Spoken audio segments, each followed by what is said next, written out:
Bien, je m'appelle Nicolas.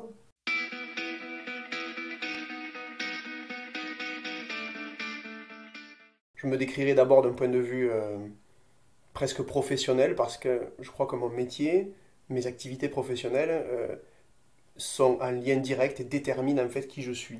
C'est-à-dire que je suis musicien avant tout, donc voilà, un artiste et j'ai mis euh, ben, mes connaissances musicales aussi au service de la pédagogie. Donc je me décrirai comme ça. Un musicien qui enseigne, puis curieux, sensible à toutes les formes d'art et toutes les formes d'expression artistique aussi, poésie, littérature, peinture, etc. Ayant hérité de cette part d'enthousiasme de ma mère, j'aime la vie. Je crois que j'aime bien vivre en fait. J'aime bien les sensations, j'aime bien me sentir poreux et, et ce qui m'empêche du coup d'être peureux. Alors moi j'attache beaucoup d'importance aux souvenirs. C'est Ça peut faire partie aussi de mes caractéristiques, c'est-à-dire d'avoir des souvenirs précis, une mémoire précise pour des événements qui ont eu lieu même il y a très longtemps. Les choses vécues ne sont pas comme une souffrance, mais plutôt comme un plaisir à les revivre par l'imaginaire, voilà, en revivant comme ça ce souvenir-là. Je crois que mon pire défaut, c'est de ne pas l'avoir trouvé encore. Ça peut être ça, mon pire défaut, parce que euh, ouais, c'est souvent les choses qu'on ignore hein, et du coup à côté desquelles on passe. Et, euh, et puis un jour on en est surpris. On est surpris d'avoir fait du tort ou d'avoir commis une erreur alors qu'on ne savait pas qu'on était porteur de ce défaut-là. Je pense que c'est peut-être celui-là, à côté ben voilà, des petites choses qui nous caractérisent un peu tous parfois. En tout cas, j'essaye de travailler l'indulgence, la tolérance, j'essaye de travailler voilà, le rapport humain le plus fluide possible. Après, peut-être le défaut de trop parler parfois. Ça, peut-être qu'on le vérifiera. En fait, quand on me pose la question de défaut, je pense d'un point de vue comportemental. Je ne pense pas souffrir de grandes tares de notre époque. C'est-à-dire, enfin, de grandes tares, ou de choses délétères qui peuvent faire voilà, vraiment du mal, ou d'un comportement irresponsable. Enfin, j'essaye de m'en éloigner. On en est tous, sûrement, on a tous une dose en nous d'intolérance, de pollueurs, de je sais pas trop quoi, de tout ça. Voilà, c'est pour ça que j'arrive pas à sentir et à formuler un vrai défaut, parce que j'essaye de m'éloigner de tout ce genre de choses. Peut-être l'enthousiasme, qui pourrait desservir aussi, qui peut desservir, mais euh, je, voilà, lorsque je suis enthousiaste, ça nourrit mon quotidien et j'espère que ça peut se propager aussi un peu. Même si, comme sûrement beaucoup de monde aujourd'hui, je souffre d'un point de vue, on va dire, écologique, sociétal, à plein d'égards, mais lorsque un projet ou une rencontre m'interpelle, m'intéresse, je pense que je peux me répandre en enthousiasme assez rapidement. Ouais.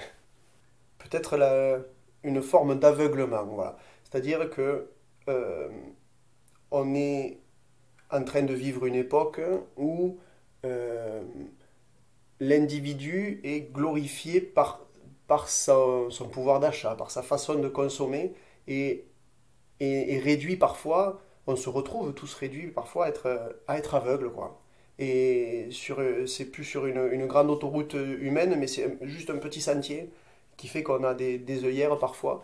Et ça peut conduire en fait à des choses, je trouve moi, assez délétères.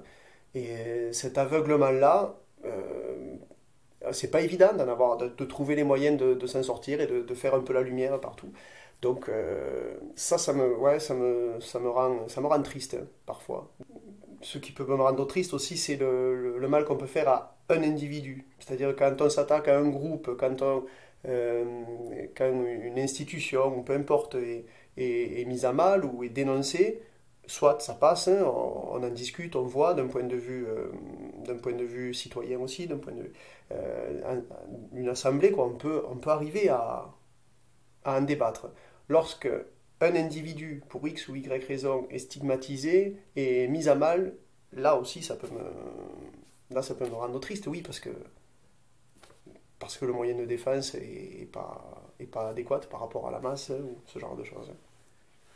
En fait, beaucoup de choses peuvent me donner ces moments de joie que je distingue du bonheur, en arrivant tout à l'heure, hein, de voir ce superbe soleil sur l'étang, ça, c'est une joie. Ce qui me procure aussi de la joie, ben, c'est des moments de partage hein, avec des amis, c'est de, c'est d'échanger des sentiments forts avec des amis, avec des rencontres, enfin, au gré des rencontres aussi. C'est c'est faire de la musique hein, en groupe. Ça, c'est, je pense que c'est des moments de joie très forts. Et pas seulement sur la scène, hein, c'est aussi les rencontres dans les répétitions, ça me met en joie, ça. J'avoue que, ouais, être derrière une batterie, un vibraphone ou je sais pas trop quoi, ça,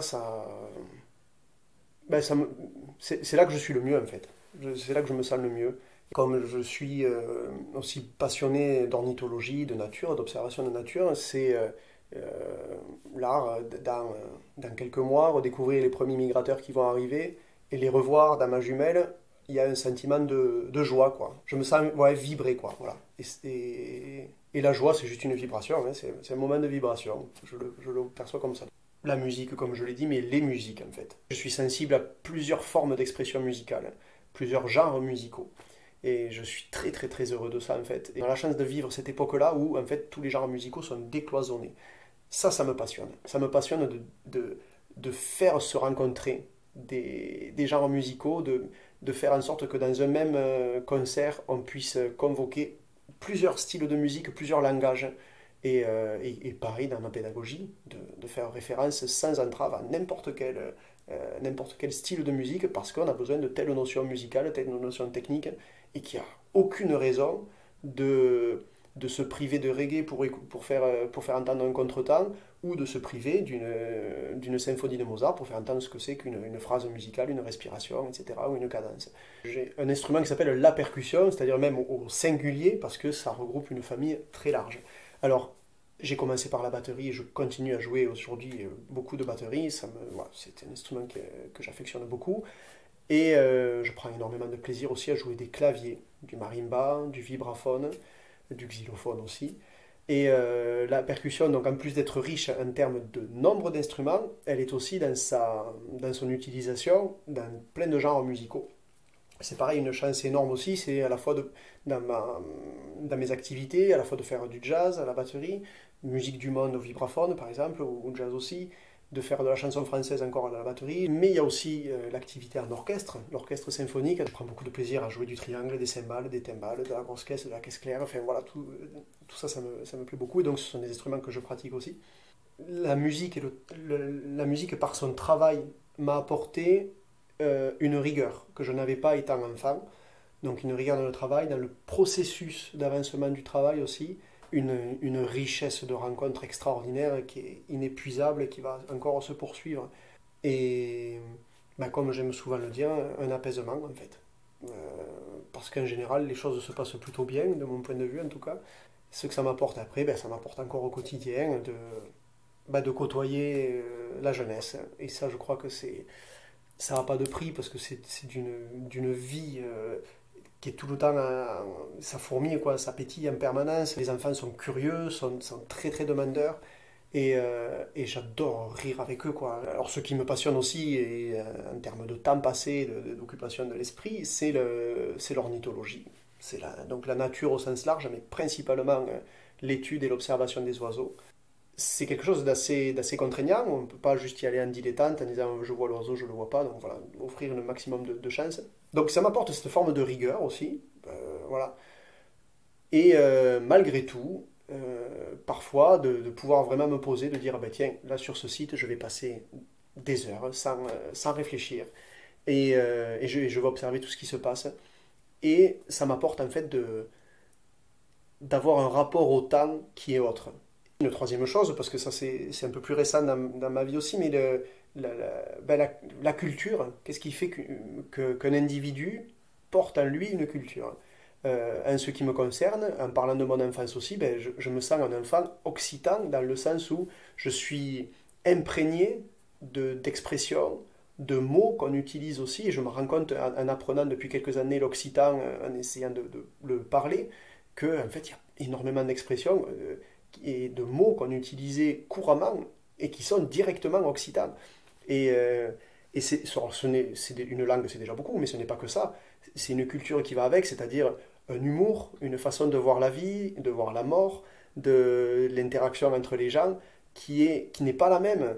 Et ça me passionne beaucoup. J'adore entendre un Breton parler de la Bretagne, de la culture bretonne, de, et, ou un Basque ou un Alsacien. Enfin, je trouve ça vraiment passionnant en fait. Passionnant de savoir on est porteur de cette richesse-là. C'est très précieux. C'est très très très précieux en fait. Et je suis très sensible aux personnes qui disent mais on a une culture qui est propre, avec une langue propre, un dictionnaire propre, mais dans un souci d'ouverture tout le temps. Et après, l'imaginaire, ben, j'ai besoin de le nourrir, et je le nourris surtout grâce à la poésie, je crois. Ouais, la lecture de la poésie, c'est l'imaginaire de la personne qui a écrit qui allume l'imaginaire de celui qui le lit. Alors c'est surtout parce que je me suis passionné de Brassens, j'ai la faiblesse de croire que je connais à peu près toutes les chansons par cœur de Brassens, en tout cas celles qu'il a enregistrées, et même les chansons posthumes, enfin, tellement que ça m'a plu, tellement que j'ai consacré du temps. Ouais, l'imaginaire, c'est une projection quoi, qui n'est faite que de nos émotions présentes et des émotions qu'on pourrait avoir au regard de cet imaginaire-là. Ça va avec la contemplation, l'imaginaire, ça va avec les émotions, avec les souvenirs aussi. Parce que même si pour moi l'imaginaire est plus fait de futur, mais ouais, il est nourri du passé. Ouais. Bah, physique, j'ai la chance de ne pas souffrir de quelconque maladie, de ne pas, que mes déplacements ne soient pas altérés par une forme d'handicap ou de ce genre de choses. J'ai une forme de détermination qui peut être délétère parfois parce que la détermination peut être aveugle. C'est-à-dire qu'on a l'objectif qui est loin et on se dit ben, je vais y arriver coûte que coûte, mais on ne voit pas qu'on est en train soit de piétiner, soit de ne pas entendre, c'est un balancier assez compliqué. C'est la volonté de mettre à l'aise et d'être gentil, quoi. C'est peut-être un mot un peu fade ou un peu niais, je sais pas, mais la gentillesse. J'accorde en fait beaucoup d'importance à la gentillesse. Alors même si je l'aperçois pas, ça m'empêche pas de, de trouver un intérêt et voilà, de bien me sentir dans une relation avec quelqu'un. Mais ouais, à partir du moment où les sourires sont raccords et la volonté de mettre à l'aise et de contenter quelqu'un, à partir du moment où il y a ça, moi déjà ça me va, je suis content. Mais je suis très indulgent pour les gens qui manquent de confiance en eux. Parce que j'ai la prétention de croire que je peux essayer de les aider. En tout cas, ça m'arrive très régulièrement en tant qu'enseignant, quoi. Et comment on fait pour que quelqu'un puisse avoir un peu confiance en soi aussi? D'abord, j'aurais dit instinctivement tout ce qui est périssable. Et ce qui a de valeur, c'est l'immatériel, je crois. Ouais. C'est-à-dire le regard entre deux êtres, hein, ça a de la valeur. Ce qui a de la valeur, c'est deux personnes amoureuses la seconde avant le premier baiser, c'est immatériel, c'est dans les deux, c'est là, c'est cette frontière-là, très très mince entre on y va pas, on ouvre cette porte, on n'ouvre pas, et c'est voilà, cette espèce de promesse qui n'est pas dite et qui n'est pas formulée, ça a une réelle valeur. Quelqu'un qui sait qu'il est condamné, qui va mourir, les paroles ou les pensées qu'il émet, ça a une valeur. C'est insondable. C'est insondable comme valeur. Et puis la valeur des souvenirs, mais c'est immatériel aussi, hein.